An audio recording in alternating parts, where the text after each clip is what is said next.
नमस्कार। The roost news में आप सभी का स्वागत है। तमिलनाडु की राजनीति ने एक नया मोड़ ले लिया है।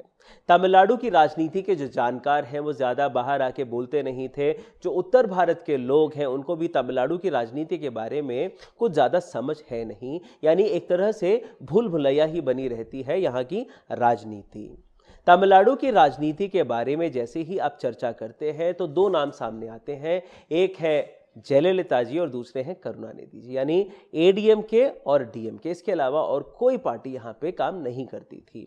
लेकिन जब इन दोनों दिग्गजों का निधन हो गया तो तमिलनाडु की राजनीति में एक बहुत बड़ा फेरबदल देखा गया, एक बहुत बड़ी उथल पुथल मची। यहाँ पर जितने भी बाहरी पार्टीज थी उन्होंने ये मौका अपने हाथ से ना जाने की कोशिश करी। उन्होंने ये कोशिश करी कि जैसे तैसे तमिलनाडु के अंदर अपने कदम जमा लिए जाए। एडीएमके और डीएमके के अलावा कई ऐसी छोटी पार्टियां थी जिन्होंने अपनी तमाम ताकत झोंक दी 2021 के इस इलेक्शन में।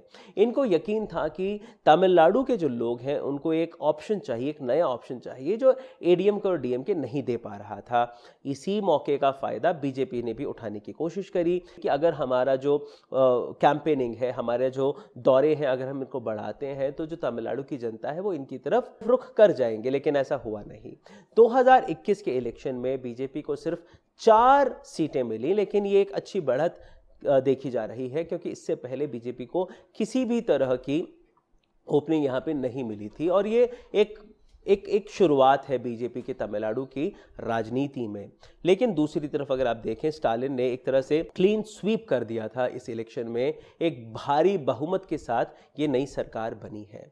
स्टालिन साहब की अगर आप बात करें तो स्टालिन जी जिस तरह से इन्होंने आज कुछ 4-5 विषयों पे अपने दस्तखत करे, आने से पहले जिस तरह के इन्होंने एक्शंस लिए, यानी 2-3 दिन की पहले की बात है, अम्मा कैंटीन में कुछ एक इन्हीं के जो कैडर थे उन्होंने वहाँ पे जाके तोड़फोड़ करी। ये कहा कि अम्मा का नाम जो है यहाँ से मिट चुका है, अब हमारी पार्टी आ गई है, हम किसी भी तरह के अम्मा के नाम का बहिष्कार करते हैं। जिस तरह से उन्होंने हमारी पॉलिसीज़ को तोड़ा मरोड़ा, हम भी उनकी तमाम पॉलिसीज़ का विरोध करते हैं। जैसे ही ये वीडियो वायरल हुआ, फौरन जो डीएमके पार्टी है वो हरकत पे आ गई। यानी स्टालिन जी के पास जब ये बात पहुंची तो फौरन वो हरकत पे आए। उन्होंने कुछ एक आदेश दिए, अगर तो ये लोग डीएमके से जुड़े हुए हैं तो इनको पार्टी से बाहर निकाल दिया जाए।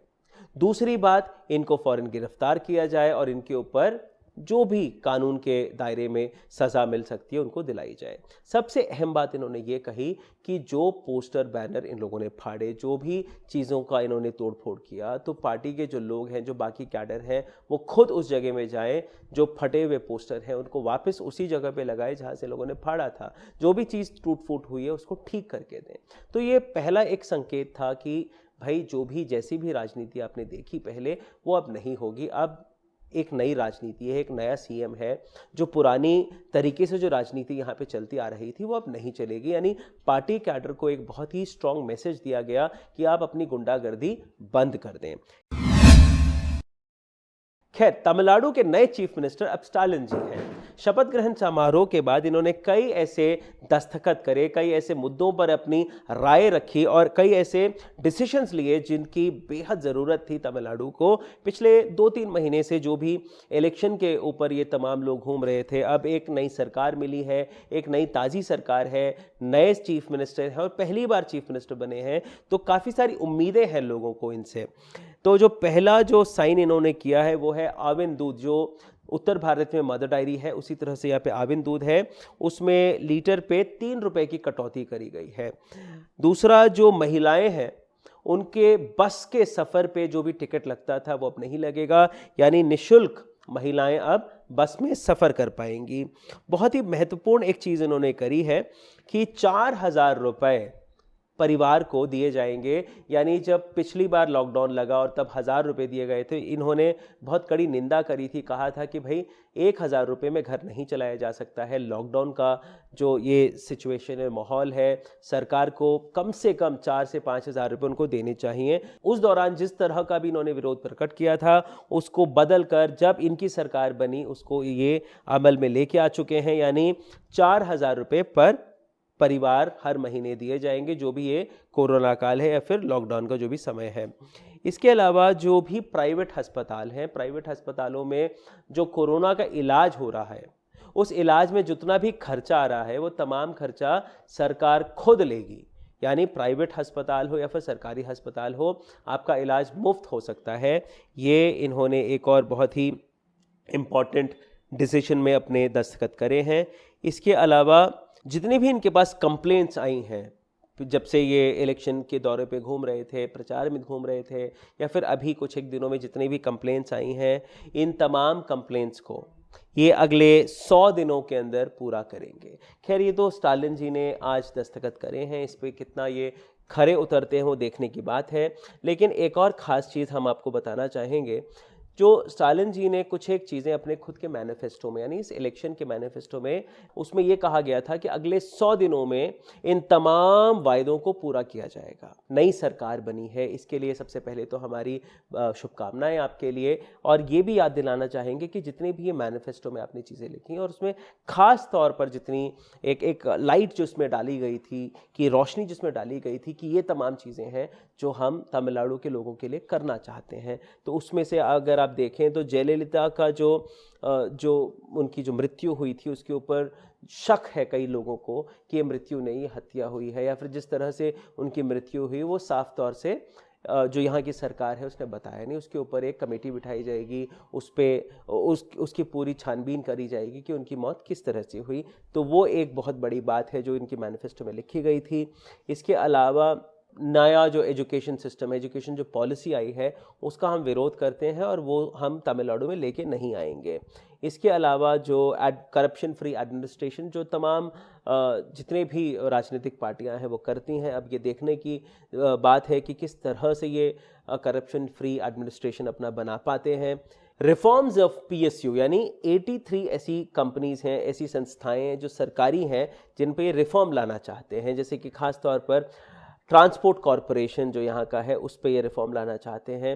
इलेक्ट्रिसिटी कंपनीज जो हैं, बिजली विभाग जितने भी हैं उस पे ये रिफॉर्म लाना चाहते हैं। टास्मार्क जो यहाँ पे शराब की दुकानें हैं उनको ये रिफॉर्म उसमें लाना चाहते हैं। पेपर कॉरपोरेशन पे लाना चाहते हैं, टिटको पे लाना चाहते हैं। ऐसी कई ऐसी चीज़ें हैं जिस पे काम करना चाहते हैं। ये तमाम चीज़ें इन्होंने अपने मैनिफेस्टो पे लिखी थी 2021 के। Minimum support price for all food products, यानी जो एमएसपी है वो यहाँ पे लागू होएगी, ये भी इनके मैनिफेस्टो में लिखा गया है। अब जो कि ये चीफ मिनिस्टर बन चुके हैं, इनकी सरकार आ गई है, तो अब देखने की बात है कि एमएसपी पे ये कितने खरे उतरते हैं। अब हमारी ये कोशिश रहेगी कि आपको समय समय पर हिंदी में जो तमिलनाडु में चीज़ें घट रही हैं, जो तमिलनाडु के जो कोरोना के अपडेट्स हैं, इन तमाम चीज़ों के बारे में हम आपको रूबरू कराते रहेंगे। यानी जो एक तरह से भूल भुलैया के साथ ये तमिलनाडु की जो पॉलिटिक्स जीवन जीती रही, गुजरती रही, दो बड़े दिग्गज जिनका नाम सिर्फ आप लोग सुनते रहे, अब कई और ऐसे नाम हैं जिनसे तमिलनाडु की पहचान बनने वाली है। कई ऐसे और राजनीतिक दल हैं जो तमिलनाडु के अंदर आ चुके हैं, चाहे वो बीजेपी की बात करें या फिर कमल हासन की पार्टी की बात करें। भले ही इनका बहुत बड़ा नाम ना हो आज की डेट में, लेकिन शायद ये हो सकता है कि ऑपोजिशन पे बैठे हुए भी बीजेपी अपना काफ़ी बड़ा योगदान यहाँ पर देने वाली है और कई ऐसे मुद्दों पर बात करने वाली है जो शायद नेशनल लेवल पे बात करी जाती थी। स्टालिन जी की इस नई राजनीति को हम बहुत ही गहराई से देखते परखते रहेंगे।